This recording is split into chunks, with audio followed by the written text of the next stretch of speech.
if you have a great idea or something that gets people excited, there's no trouble raising the money. Mm-hmm. And if you can't raise the money, you better think about whether it's such a good idea. Right. Because these people, that's all they do is look at opportunity. If they see opportunity, they'll jump in and be your partner.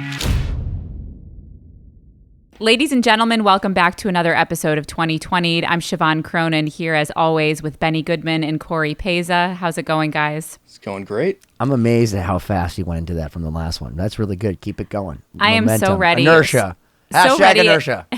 And so excited to have back again John Garabedian of the Open House Party, of V66, of so many other projects.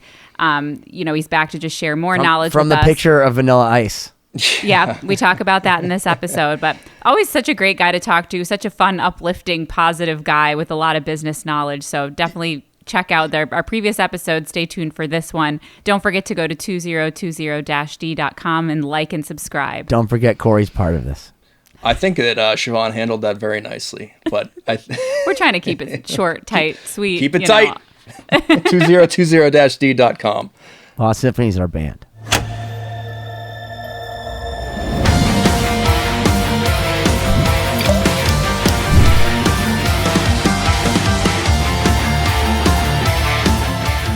All right, welcome back to another episode of 2020. My name is Cory Peza here, as always, with Siobhán Cronin and Benny Goodman. How you guys doing?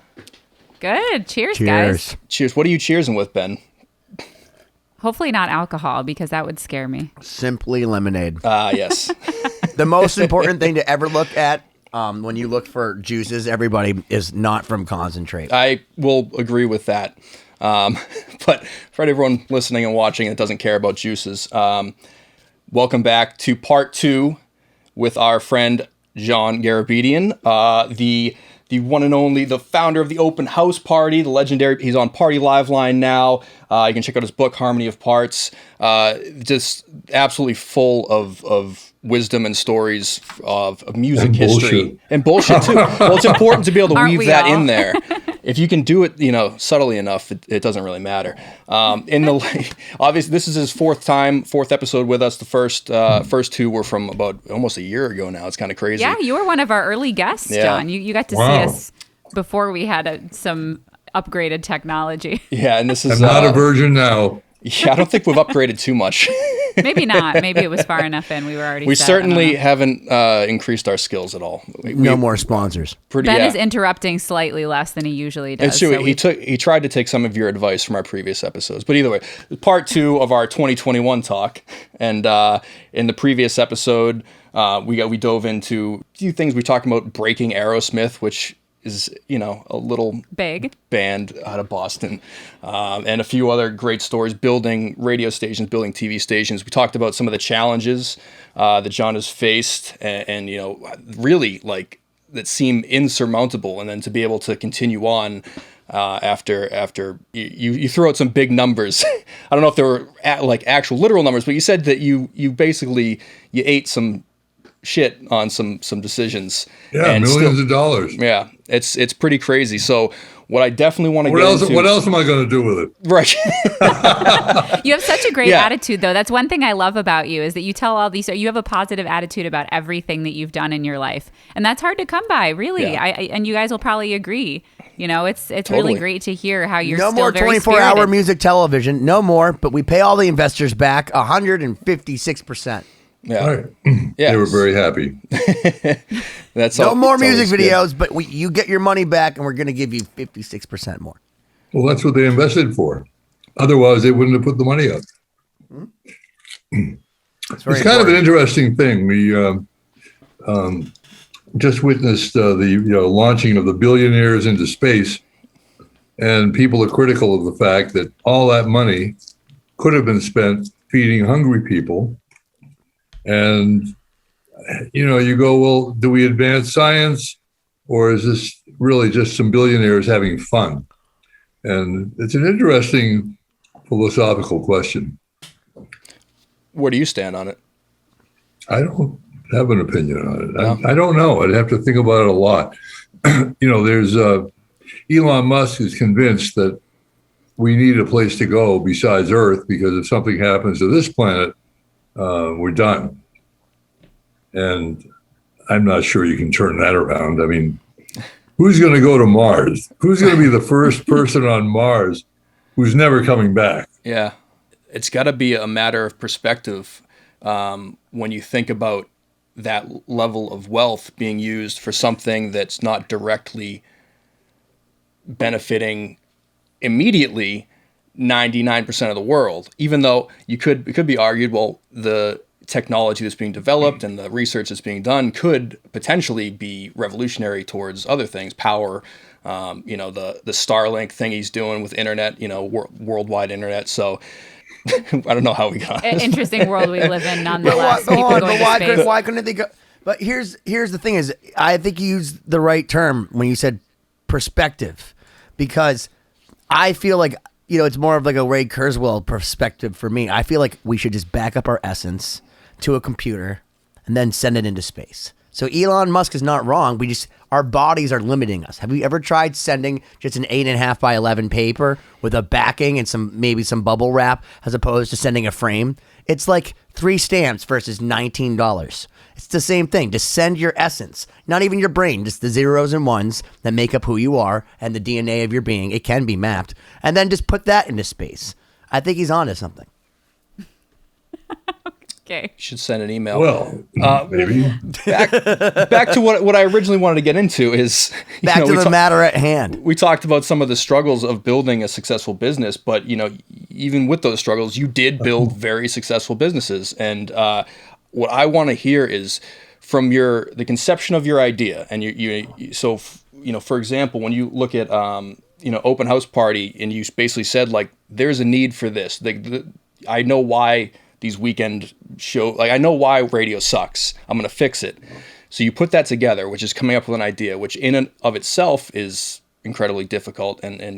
But then you grew it into something so huge and with such a huge cultural impact. What point in that trajectory did you first have to I guess you'd have to start giving away your idea to other people, or relying on people to support something that got, I guess, bigger than yourself would be one way to put it. And how did you feel about that? I was trying to get a radio network, one of the existing networks, which was ABC Radio, which was the largest network at the time, or Westwood One, to represent me. And they couldn't figure out what it was. And they were in the battle over who was going to end up with Casey Kasem, which was the big show at the time. And I said, screw this, I'll start my own network. What's involved? You have to get the show distributed, which means you buy some satellite time. And I already had the product, and I'll get somebody who will call the radio stations and sell it to them. And so I started another company called Super Radio. But when I sat down with my very primitive Robin computer, which back in 1987 was all it was IBM had just come out with the PC. And I did a spreadsheet, and it was going to cost $1 million to get this thing to the point where you have more money, more cash coming in than cash going out. Because first you have to get enough stations to be able to get a decent price for your advertising. Mm-hmm. Then you have to go out to the ad agencies and sell the advertising. And all this takes time. Then a couple months later, you have to run the ads. And then at the end of that month, you have to bill them. And then a couple months later, they finally pay you. So there's this backlog. It just takes time to build the audience, build the stations, build an audience, get the advertisers, run the ads, collect the money. And then, wow, now we have more money coming in. And that was $1 million. And so I got partners to start a company called Super Radio, which was everybody put up money. I had 7 or 8 investors, and but I still had control of the company because I was the general partner. And yeah, I had to make all the decisions. So yeah, that just makes you more impressive then. I guess my point I was trying to get at is like, so there was no point where you felt that what you had built was getting, beyond where you had to delegate certain things off that maybe you were handling, or was it just throughout the entire process you were always signing off on these things? You said you brought in partners. Was that just financial, or did you have to find people that were aligned with what you were trying to do? Well, I went back to the same people who invested in my TV station were all very happy, and they all said, "Yeah, we'll step up." And then once it got going, then we would hire a staff. I had to have a producer. We had to, on and on and on. You had people to answer the phones. Phone. Okay, so this is something that you've said over and over. You've started all these things from the ground up. How do you feel like you've been able to organize, knowing that you need all this infrastructure, knowing that this is the team I need, these are the people I need, this is what I need to succeed?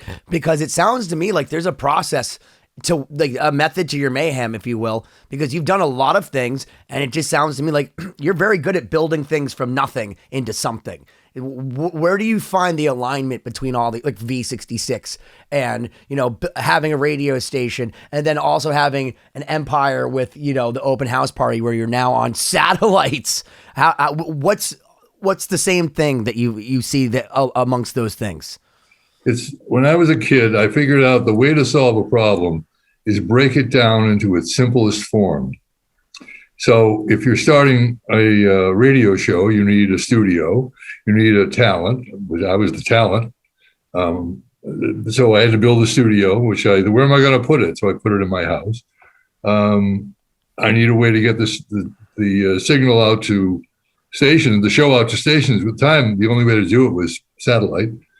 So I found a satellite company that's what they did. We contracted with them, and they gave us the space segment. We built a satellite uplink in my backyard with a big dish. So that took care of that. And then we had to get someone to call the stations to get them lined up to take the show. We were already on the air in Boston on the number one station in the city, so that was nice credibility.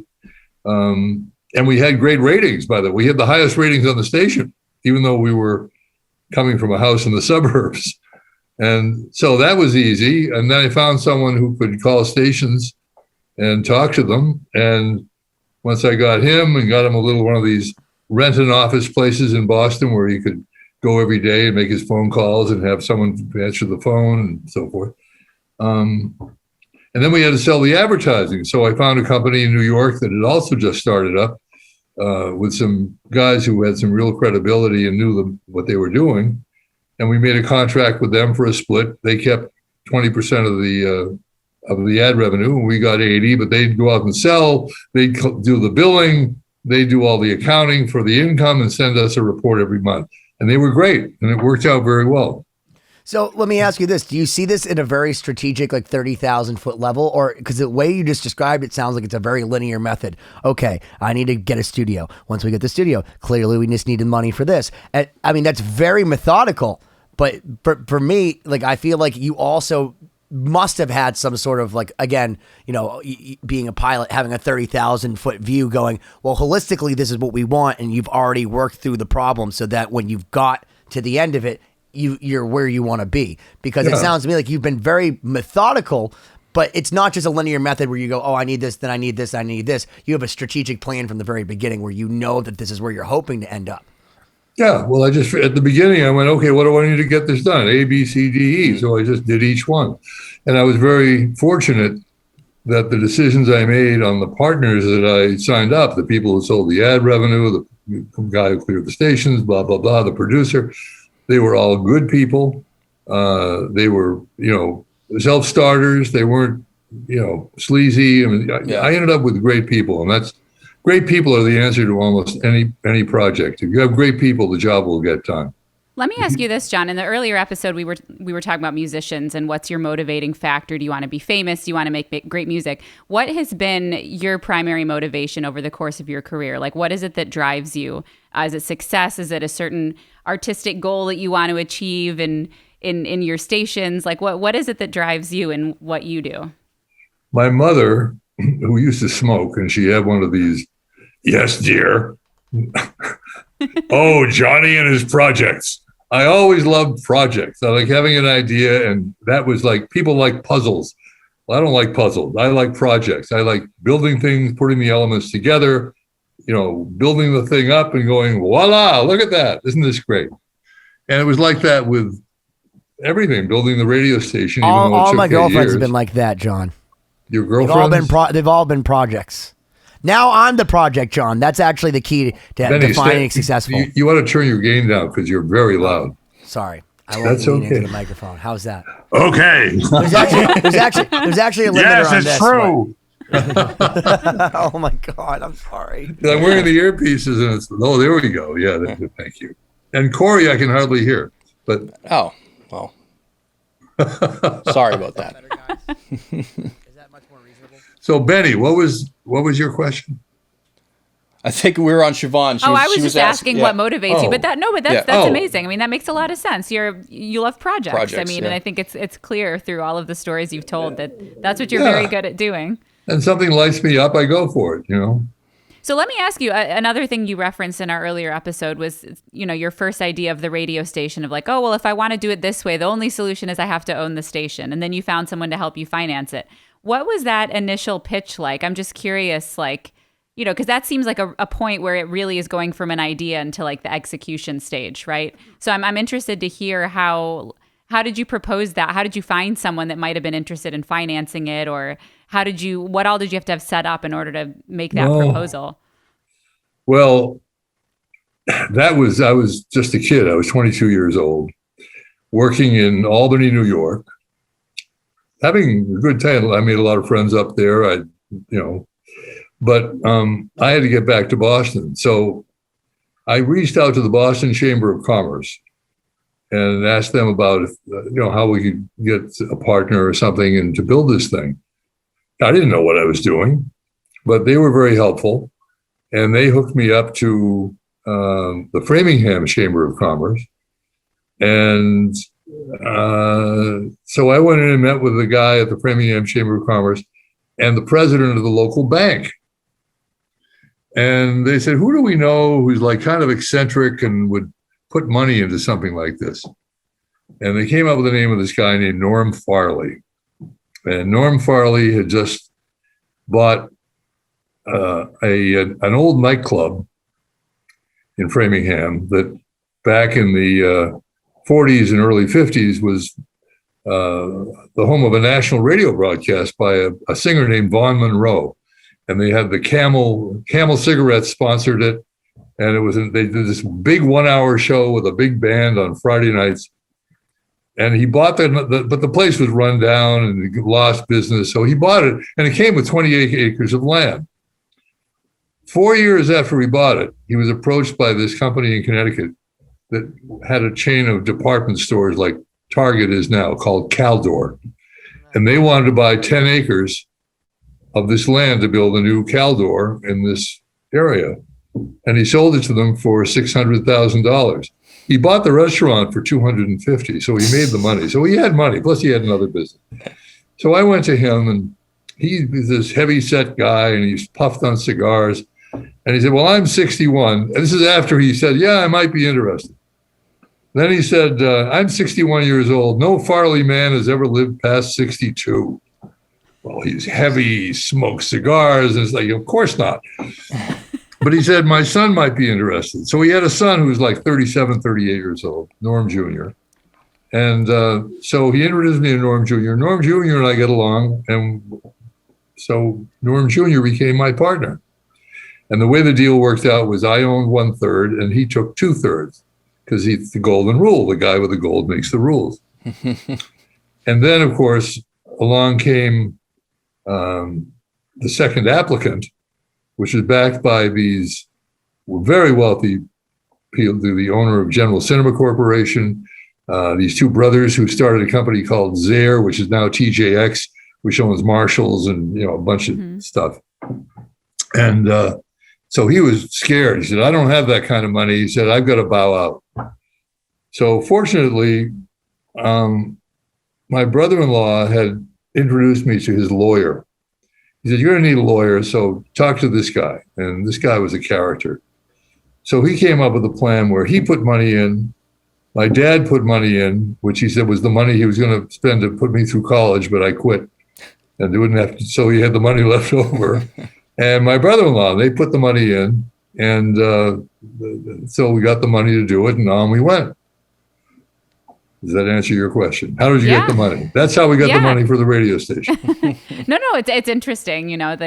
I feel like things have changed now where it's so many people are asking for so many things. And back in the day, it sounds like you could go somewhere and somebody knew somebody and they would connect you to someone that they thought might be interested in a project. And now it seems like so much harder. I don't know how anyone figures out how to do these large scale projects. Very important, because one thing I'm hearing over and over, and Benny can hardly hear you, believe it or not. Yeah, he's swinging the other way. It's like it's one or the other. how's that? Perfect. There we go. Perfect. I was calling it manifestation because, that's just, what Shannon Larkin's told me is occultism. But really, John has just very linearly, and he's focused on something. And this is very admirable. And I have to say that I totally love this about John. And it's very clear, obviously being able to see all the things you've done and even going and researching you on the internet is that you see things. You understand them. You break them down into parts, which like literally the name of your book is The Harmony of Parts. It's understanding how to break things down in parts and how do they work together. And you are able to envision these large, grandiose things that a lot of people may think are intangible. And you're just like, this is another day at work. Yeah. And then when it's all over, in the case of V66, you're like, well, there's no more TV station, but I made people money. And that's how you look at it, shutting down a project, because for you it just seems to me like the high is coming up with the idea and seeing it at such a grand level, like almost like a producer hears a whole song. I feel like you see a whole project in your mind, and it's just clear all the different equations you have to get there if you're willing to put in the time. True, but determination is also the key to the whole thing. Mm-hmm. I'm very determined. For instance, people always were amazed that I always get parking spaces right next to the door at a restaurant, and a friend of mine once called me. He said, "You've got the Armenian parking god." Well, it's because I'm determined. I won't just take a space, a mile away. I'll drive in. I'll look for people who are walking out of the place. I'll go, oh, they're going to their car, and I'll just sit there. So, when you get determined to do something, when it came to build the TV station, we had to raise $10 million. Well, where do you get $10 million? And this is 30 years ago. What, 1984? Right. So what, more than $10 million? Almost 50 years ago. Yeah, it's like $30-40 million. So where do you get it? You're not going to go in your pocket. Fortunately, I had a friend, Arnie Ginsberg became who I wanted to get involved because he really is a smart guy and he knew a lot of things that in ways to get things done. And he introduced me to a guy named Kenny O'Keefe. Kenny at the time was working for Pyramid Broadcasting, which owned KISS 108 in Boston and a bunch of stations, Pittsburgh, Rochester, Buffalo. And he had come out of broadcast lending at the State Street Bank. And he was a really smart guy and a really nice guy. And so he said, well, I've got a buddy who just raised money to build $8 million to build a TV station in New Orleans. He said, I'll ask him to send us a copy of the prospectus. So he did. And it was money raised by a company in New York called Kidder Peabody. So we called Kidder Peabody. We said, we'd like to come down. We have a project here. We want to see if we can get you interested in underwriting it. And so we went to New York, and Kenny came with us. And Kenny, by the way, ended up as president of Clear Channel, which are an iHeart. Mm-hmm. So he's just a brilliant guy and a nice guy. And he helped us out. He came down with us, and we talked to them, and they got interested. And they said, okay, we're going to do it. Not in one meeting. We had to go back and back and back and so forth. But they raised the money. And I used to think back then, I thought, if you have a great idea or something that gets people excited, there's no trouble raising the money. Mm-hmm. And if you can't raise the money, you better think about whether it's such a good idea. Right. Because these people, that's all they do is look at opportunity. If they see opportunity, they'll jump in and be your partner. It seems like asking questions is a big part of how you get from step to step. Like, whether it's how do I build a tower or who do I need to talk to? Like, yes, I think that's what's jumping out to me most of all. Because listen, your success is fascinating because so many people want it, and it's just not always clear cut. It seems, but it seems like you have a pretty fundamental way of navigating things, and it comes from that curiosity and the determination you talked about, and it seems like just not taking no and just going, oh, how do I get this? And it's clear the air. Yeah. Keep it simple. If you keep simple what you're doing, it becomes manageable. If it's like, oh, well, this is over here, I don't know how to do that, and oh, I've got to do this, and you get distracted, you never get anything done. Yeah, I think this is because, thinking back to you saying that you love projects, it's something that I've noticed with other people. Like my husband, for example, is someone who loves to reverse engineer stuff. And like for me, I get overwhelmed by something. I'm like, oh no, it's too many buttons, it's too complicated, and I just like quit. I'm like, I can't deal with it. That's the challenge, though. He loves the challenge. Right, exactly. And so he loves like sitting and simplifying it and taking it apart, and I feel like that skill is transferable in so many ways, whether it's to something technological or business or whatever, it's knowing how to, deduce what are the problems that I have to solve here and how am I going to do it the quickest and most simple way. Yep, that's right. So that's amazing. John, you seem to be able to really pick out people that are going to have lasting careers and you've talked to me so emphatically about stars, that have become monumental successes after, because we've known each other for a while. You point at stars. And by stars, I mean like people with successful singles or whatever, or people that you think are going to be successful. Like Babe Ruth used to point at home runs, except that was more than just one time. It was like always. Do you think that your personal determination is diametric to the people that you like give a lot of respect to? Like, do you think you see that tenacity in people, and that's one of the things that tips you off that Shawn Mendes is going to have a career, or Ed Sheeran? Because I remember like when Ed Sheeran, he was big, but like the way that you used to talk about him like a long time ago, which is like, he's going to be something. He's going to have a big career, this guy. And then like he's literally beating every record in the history of man touring. But you're saying selling tickets is the most important thing in music. And then Ed Sheeran doesn't even have a band. So he's essentially a DJ. He keeps all the money. No band to split it up with. Smart.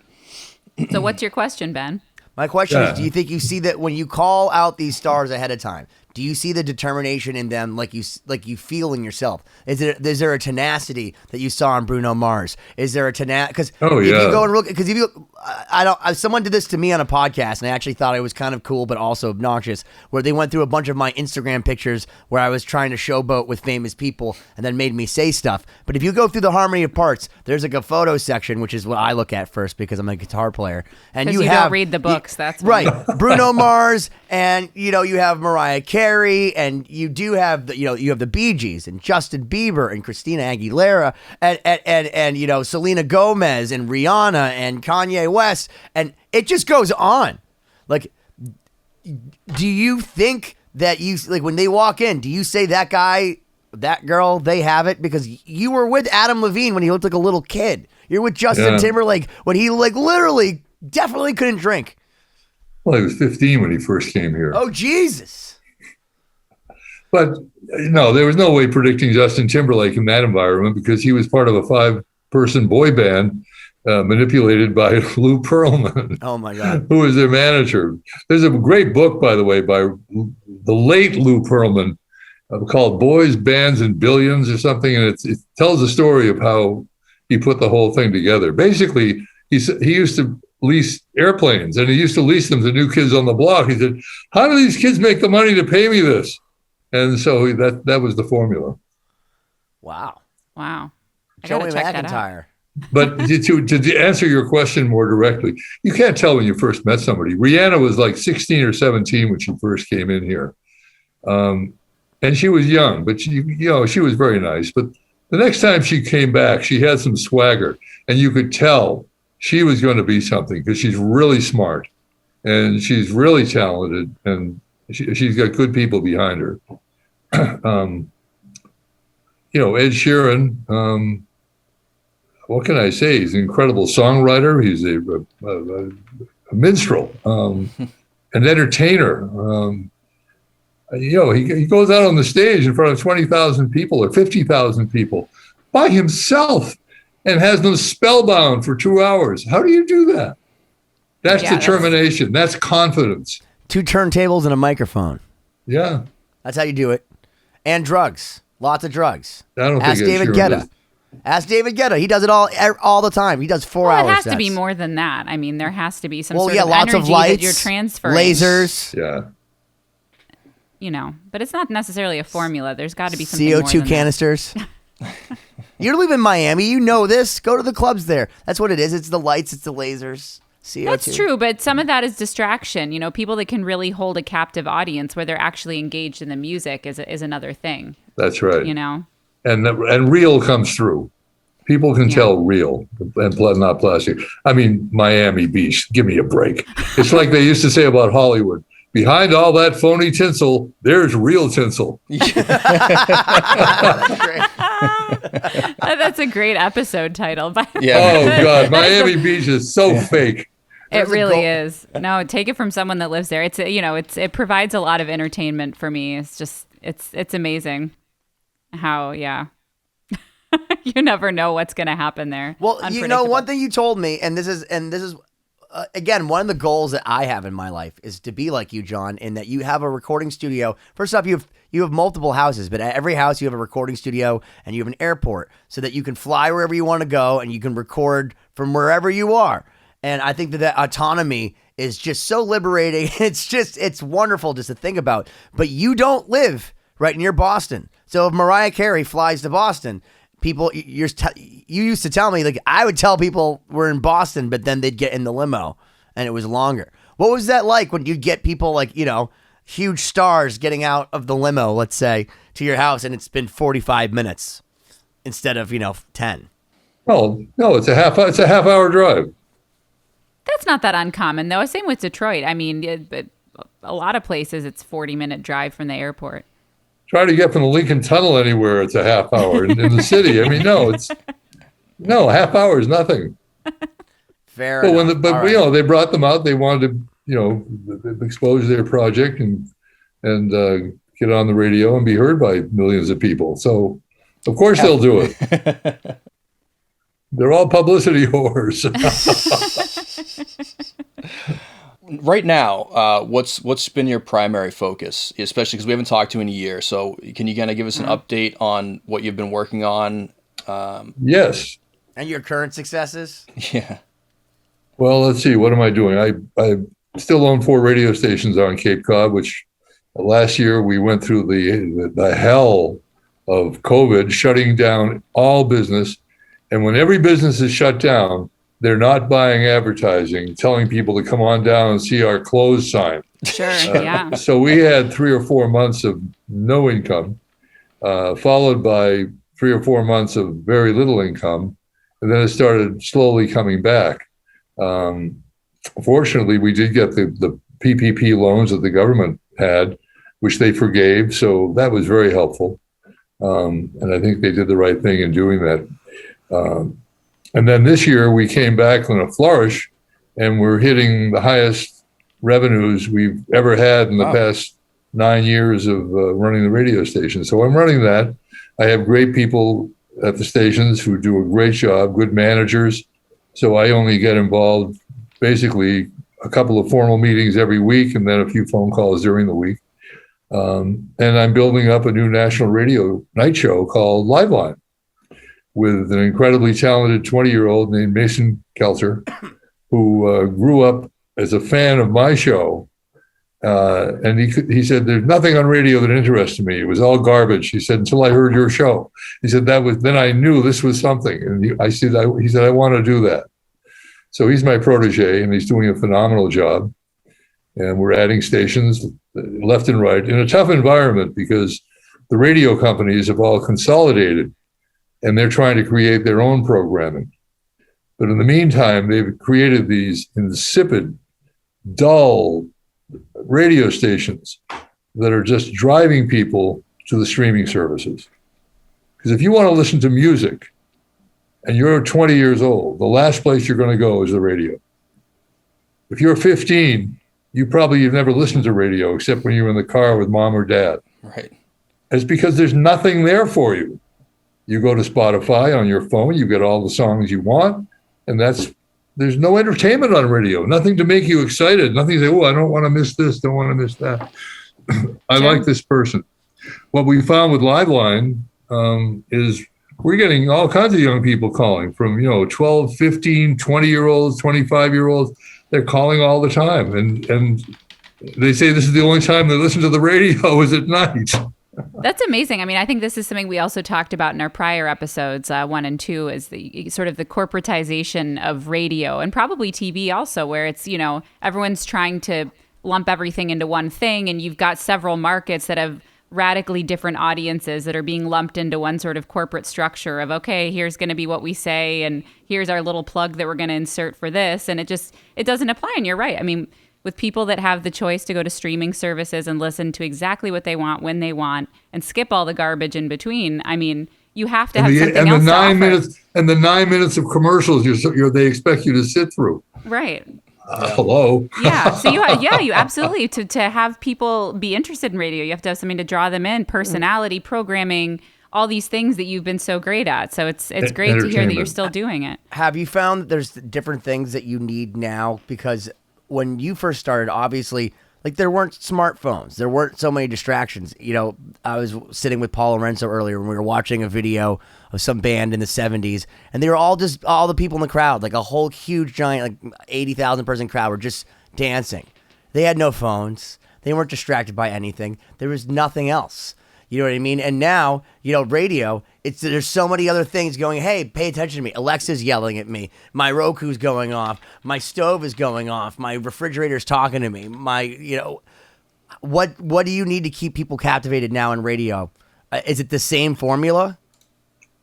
Basically, nothing changes but the date. You have to have something compelling that is immediate, that people feel a part of.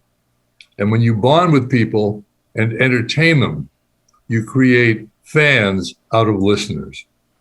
Listeners tolerate what they hear. Fans love what they hear.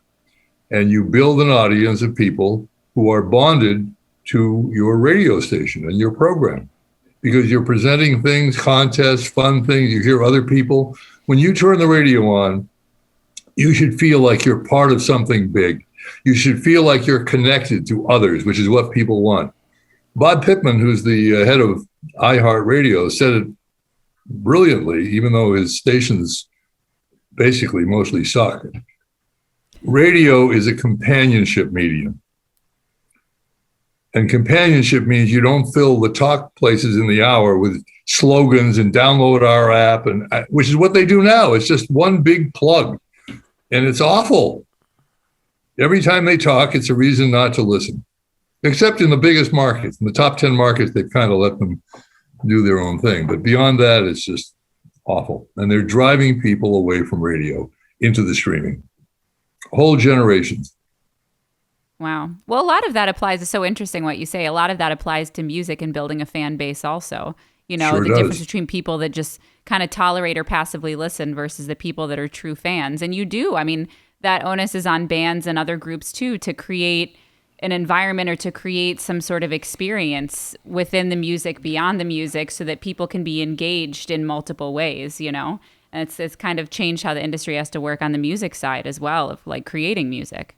Right. I mean, you take fame and the bonding of fans isn't limited to music. It used to be the exclusive province of music.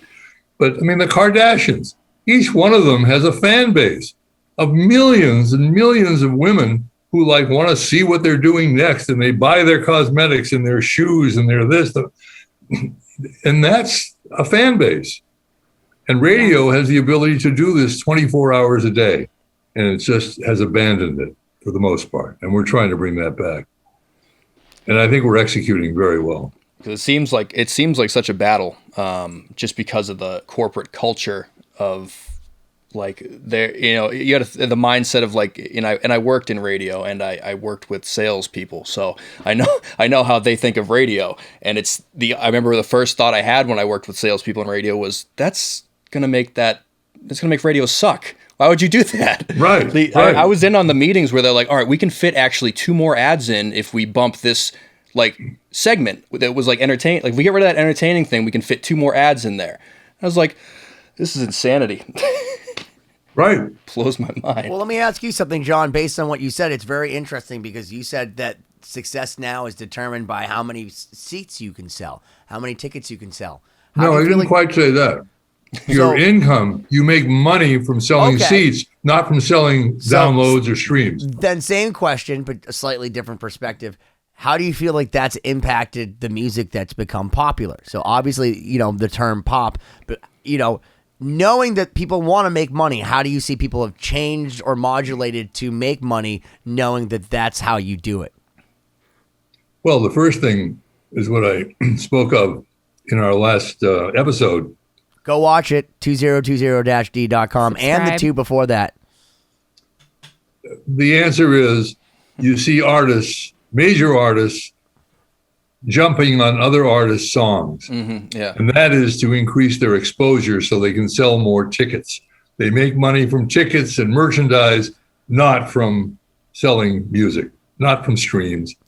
Certainly not from CDs. I mean, so you're saying if a band, so maybe the opening act for Justin Bieber that they're trying. Justin Bieber's riding the coattails, or maybe some of the magic that he may once have had with that, but they're opening for him, and that's the single, and it's all a predetermined thing just because. Well, that's maybe the easiest. Getting to be the opening act certainly helps. I mean, Shawn Mendes got his first major boost by being the opening act for Taylor Swift when she was at her peak. Right now, there's a song out by an artist from Australia named Kid Laroi. He's an 18-year-old kid. He had a song called Without You. Without you. And now he has a new song out called Stay. And he does the song with Justin Bieber. And I looked at it, I went, Kid Laroi must be managed by Scooter Braun, who manages Justin Bieber. Look it up, sure enough. So Scooter Braun got Justin Bieber to be on Kid Laroi's second single, which is so important. If they have two hits, they become established, and then they start to become a semi-career artist. Well, what did it do for everybody? Well, for Kid Laroi, it got an immediate reaction. All the radio stations immediately added the song. Not because it was Kid Laroi, but because it was Kid Laroi with Justin Bieber. Mm-hmm. What did Justin Bieber get out of it, aside from a cut of maybe the revenues that they get from the song? What he got was, he's 28 years old now.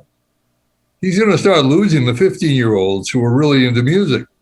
So he's with this 18-year-old kid, and it gives him an in with that market. So it opens his market up to the young audience that he once controlled. And Kid Laroi gets exposed to the Justin Bieber fans. The synergy is phenomenal. So now Kid Laroi goes out and opens for Justin Bieber, and there you go. Yeah. So that's how it works. It's funny the on the feature topic. It seems like seeing Travis Barker from Blink-182 is everywhere right now, and there's this whole new movement in pop, which is basically going back to pop punk from the early 2000s. Right. It's huge right now, and everyone's got Travis Barker playing drums, and even going back further, you had like Tommy Lee. He's still hopping on, he's on a Post Malone track or something. These drummers, I don't know how much, who's getting more of a benefit from that stuff, but it definitely seems, now that you point that out, there's a lot more features going on now than I recall over the last, decade or so. So I think you're Ozzy Osbourne, Post Malone, man. Yeah, that blew my fucking mind. The industry's adapting to the fact that no one buys music, and I think just like John said, it's because they're kind of it's almost like volleyball. It's all right, now you catch and throw it up there, and it seems to be the current trend that's working for people at the moment. Right. Well, on the streaming side, you're on Spotify, you're a Justin Bieber fan, you see Justin Bieber with Kid Laroi, you go, oh, what's this? And you listen to it. You're a Kid Laroi fan, you see Kid Laroi with Justin Bieber, you go, oh, new boom, boom, boom. Mm-hmm. So, the cross-pollination is phenomenal for both of them. Yeah, absolutely. Yeah. There you go. All right. Well, I'm done. Yeah. Ben is remarkably quiet. I was just trying to be polite, guys. I have so many questions for John at all times. And okay, so I'll tell you one of the questions I have, which has been brewing for 2 years now. One time, John, I was at your house and you casually took out this leather-bound Rolling Stone. And you told me that you could buy I guess, I don't know if it was a year's worth of Rolling Stones magazines from the 70s, all bound, and then you continue to open it up to a full page or maybe even 2-page feature on you in 1970 something. 72. So what? I'm sorry. I guess my question is, what the fuck? Well, that was because I was program director of a station in Boston that was like the dregs of Boston radio. When I Was it a big deal back then in 1972 to be in Rolling Stone? Yeah, it was a big deal then. It's still not a big deal now. Oh, it isn't? No. No, Is it? not now. No. But I mean, like, I'm trying to determine if it was like 90s, big. That or was if the peak of Rolling Yeah, Stone. because I mean, back Rolling then. Stone in the 90s, like if you were on the front of Rolling Stone, like it literally meant you made it. Now, if you're on the front of Rolling Stone, it just means like cool. You're at the airport. Pre-internet. Well, in the 70s, there was a song called "The Cover of Rolling Stone." On Columbia was who was the artist? I forget. Doesn't matter. What was the question? Where were we talking? About you being in Rolling Stone. Oh, How did that yeah, happen? yeah, yeah. Tell us the story. Like seriously, That happened because I had created this battle with Dr. Hook, by the way. Dr. Hook. Dr. Hook, yeah, medicine Dr. show. Hook's medicine show. Yeah, there you go. And I was working at this radio station that was number 15 in the ratings, and and I became program director. It's a long story how it happened, but within 90 days, we went from number 15 to number 1 in Boston. And the way we did it was termed by a guy named John Landau, who at the time was a writer, and then he became the manager of Bruce Springsteen, the Boston Radio Wars. And he thought this was great, and he set the thing up with Rolling Stone, and they got a writer named Stu, what was his name? He went on to win a Pulitzer Prize with a book called The Boys on the Bus, which is the story about a presidential campaign.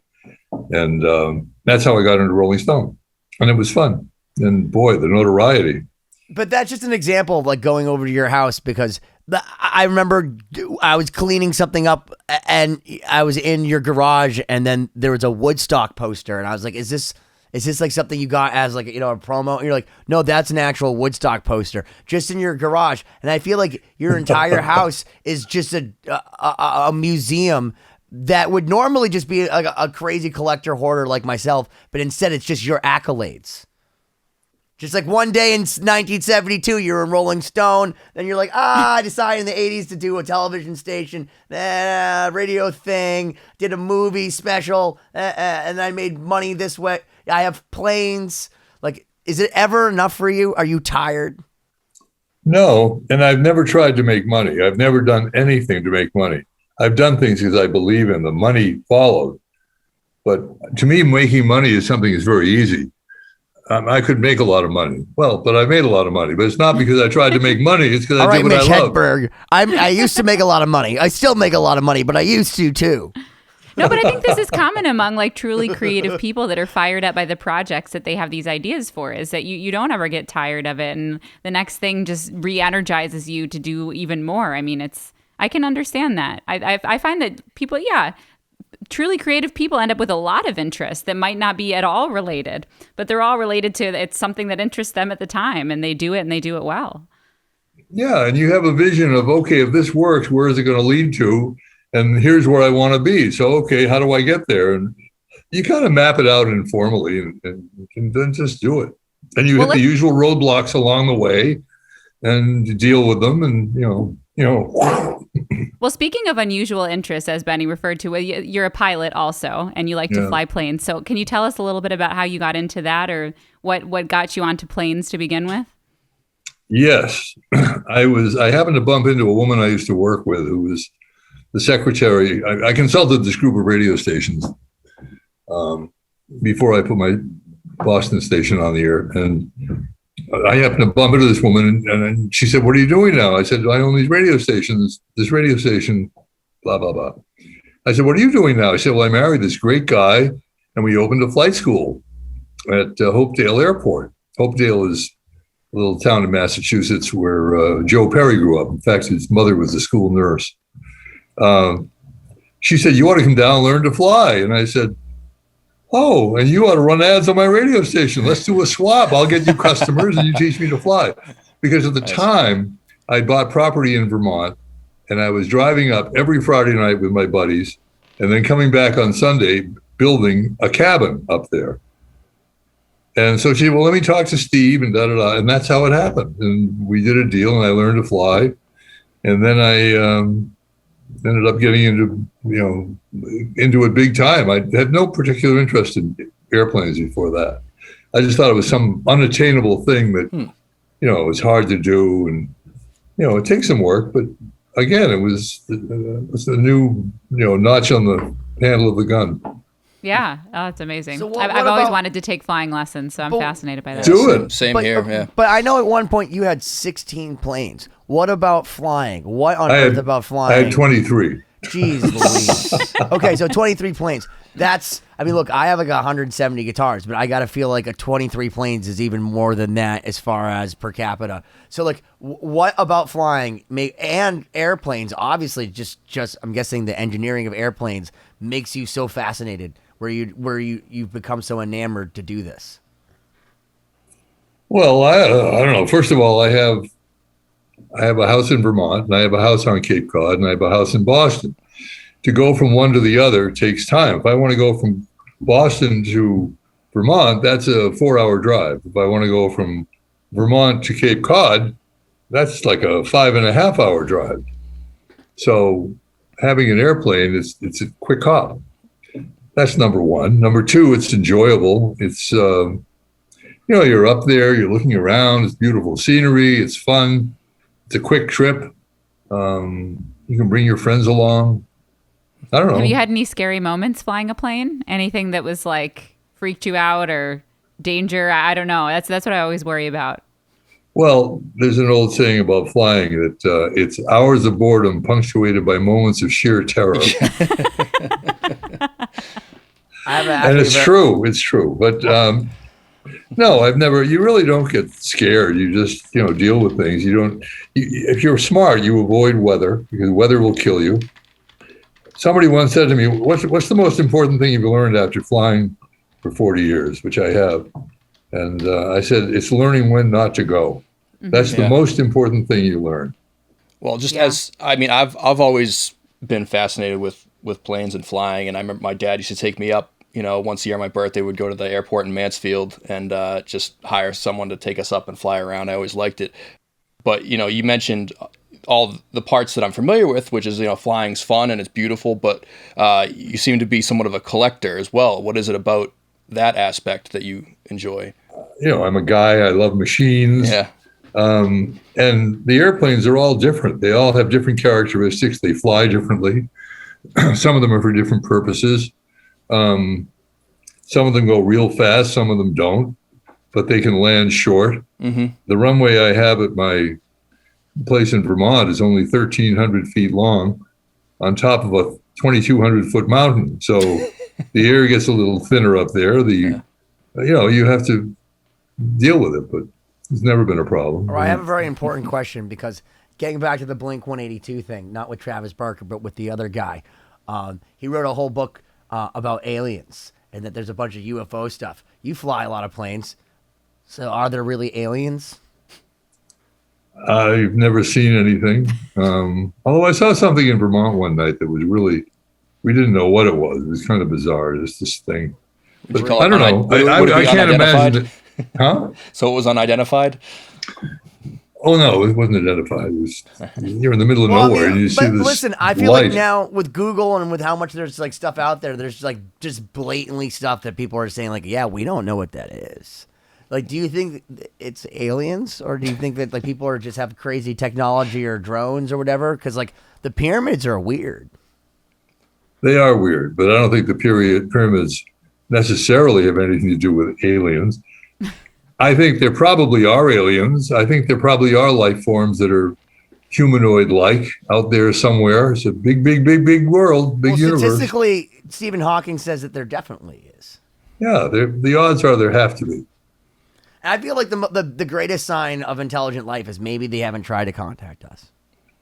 You always steer us in the most odd direction at the end well, of an episode. Come on. Aliens? Everyone wants to know about aliens. And I feel like if you've been flying for 40 years, you read about all these things and they have like, the Air Force pilot. It's like, oh, no, we saw the fire in the sky. We saw these orbs just go by. And they said, don't talk about it. Don't talk about it. But you hear like these stories. Like, I mean, ever since I was a kid, like you'd go like read these books and there'd be like a whole thing about UFOs.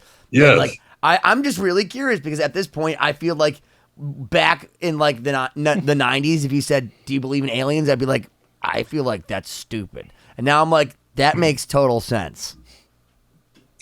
The answer is nobody knows. Yeah.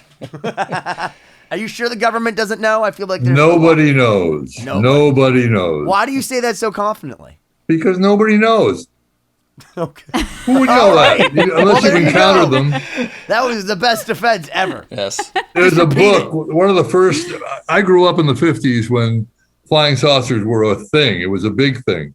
And there was a couple named Barney and Betty, I forget their last name. They were driving from Canada down through the White Mountains of New Hampshire. And they were abducted. And you can Google it. Betty and Barney abduction, and you'll get all these things, and it'll tell the story. There's a book about it. I think there's a movie about it. And they describe what happened. They were taken aboard this craft and blah, blah, blah. And these are two very, credible people. They're dead now, but not from flying saucer. Yeah. Well, yes. Listen, the guy from Blink-182 has a 600-page book that apparently is like the definitive book on the proof of UFOs. So that's why I was just curious. But I feel like I see it all the time in my Google, as you know, because Google listens to me. So because I'm talking about it now, I'll just see tons of UFO stuff. We need to find a way to zoom in on the reflection of Ben's glasses to see what he's really looking at on the internet during our episodes. It's just cats. Just cat videos. Just cat videos. Yes. As usual, we've steered the conversation into a wall, but fortunately, there's only a couple minutes left here, so we can. So we'll be able to release you. We don't need no education, Cory. John, thank you again for indulging us for another couple hours. I'm sure it's in fun. Your very busy schedule. I'm glad you enjoy it because we had a great time, and it's always great to Thank hear you. your stories, and we have some great conversations. So it's always a pleasure to have you. The thing is too is that you're the only person on the show so far that can casually like list off accolades even more like happenstance than Shannon Larkin, because he goes through, when we had him on our show, he's coming actually on tomorrow. He goes through his last record and he has 4 number 1 hits on it. He goes, that was a number 1. He goes, and that one was a number 1. And he does this 4 separate times. Like, wait, we've never had 4 number 1s. It was and the album was number 1. And he goes through this all in his head. But I feel like every time I go to your house, I'll see something, and it's like, oh yeah, it was just in Rolling Stone, no big deal. Oh yeah, no, you can download the doc on Amazon Prime. What? And then you'll be like, oh yeah, no, this is just me and Vanilla Ice. Actually, that's one of the things I have to ask you this, because you have 1 million pictures, all right? 1 million pictures at your house, and most of them are of your friends, and you have tons in your book, but the one famous celebrity photo you have on the wall that I see all the time is Vanilla Ice. Why? Why Vanilla Ice? Why Rob Van Winkle? Well, he's there with 50 other people. It's not. I don't have a mosque with You're making it sound like a No, shrine. but I'm saying, but you have you literally have like a tessellation of different friends, but then you do have your one celebrity photo, because you have a ton of celebrity photos. I mean, you've met, it's unbelievable. Like the people I could name drop everybody, like Lionel Richie, you know what I mean, like Boys to Men, and like NSYNC and Backstreet Boys and Christina Aguilera and Bruno Mars and Rihanna and everybody. But it's Vanilla Ice on the wall. Why that picture? You have Marky Mark and it's still Vanilla Ice. Yeah. Well, it's a picture. It's a cool picture. I think he should have won a Grammy. There we go. There we go. Good enough reason for me. So John, I just want to say thank you so much for being on 2020, and also for always being our friend. And this is a good time because I sent you the Lost Symphony video for My Last Goodbye, because I actually just got, everybody, so you know, I got chapter 3, which is out now. Yep, and out we now. sent John the My Last Goodbye video. And John, look, this is not... The video was spectacular. I said, who produced it? He said, Cory. Well, thank you. I'm glad. Brilliantly done. Really, really well done. Appreciate that. And it goes out to our friend Ollie Herbert, who, John was my friend when I was going through a lot of the emotional side of that. So I appreciate, John, you being there. And then now you get to see the artistic side of it come out years later. So No, that's the chapter playing 3. the playing was great. I recommend it to everybody. Check it out. Thank you. But how come your name isn't on the jacket, Benny? Who? Oh, Benny? Yeah. No, my name it says produced by Benny Goodman. Oh, it does. Oh, okay. And didn't we send Siobhan's you- on there because I saw her in the video. Didn't we send you a copy? Yes. Good. Good. No, yeah, look, he sent me the link. Oh well, Because I don't have a CD player. Oh, he might be talking about the video. Well, we're definitely going to send you a copy of the vinyl, so you can at least have it, so you can read the liner notes and all that. Because I know you appreciate that, so we'll make sure that gets off to you. So thank you so much, John. We very much appreciate it, and we thank you in the record. So, I guess the last thing I'll ask you before you leave is, so a lot of kids now are buying records, vinyl records. And I think this is one of the first years that vinyl records have surpassed CDs, as you made fun of so eloquently. Why do you think people are buying vinyl now as opposed to before? Is it a sound thing? Is it because of the art? Is it because it's bigger? They need something physical? Why? Because it's got a cool factor to it. That's all. That's It's it. a cool factor. It's a collectible. A lot of people still collect postage stamps. There's something about it that's collectible. And Sure. vinyl is collectible. To old people, it sounds different because it's smoother. Vinyl records. Well, our vinyl's have a limited smoothness. edition, and you can get it signed by us, and it's a limited edition blue vinyl, blue marble vinyl. Yep. So if you want the blue marble vinyl signed by everybody, and I love Kelly because our guitarist Kelly Karoluk, he signs it Kelly K. And I feel like Randy Rhoads, like the same things, like all these great guitar players, like sign their name like they were just in like cursive class. And like you see all like my signature's nothing. Paul has this weird like artsy signature. Cory has the fast one. Siobhán clearly is famous and just does this a lot. And then all of a sudden there's just Kelly K, as if like It is very pristine. yeah, it's hilarious. So you could get that on CD or record. The first 1,000 are signed. So we're assuming we might even sell 1,000. So that's great. LostSymphony.com. Check it out. And once again, thank you, John. Thank you so much for joining us again. For everyone, go back and check My out his pleasure, earlier 2 Siobhán. episodes. Such a pleasure to talk to you as always, and we appreciate your time and your knowledge. And John, I want to let you know that you're on notice that first off, we need to go out for dinner because Cindy This misses has nothing to do with the show. No, So we can end the show now. And two, that you should come over and do some radio stuff because that'll be fun. We'll do it. You've been All right, 2020, ladies and gentlemen, Cory. you've been 2020. Because even as a local band, we took ourselves very seriously. So like, in the arenas back then, they used to have these platforms and stuff on stage, these metal, like we would build them out of wood and put them in trucks and show up at the clubs and actually have like platforms and risers that we just did it ourselves because to us, we were just like, we were an arena band playing clubs and we wanted to present ourselves that way. So that's what we did.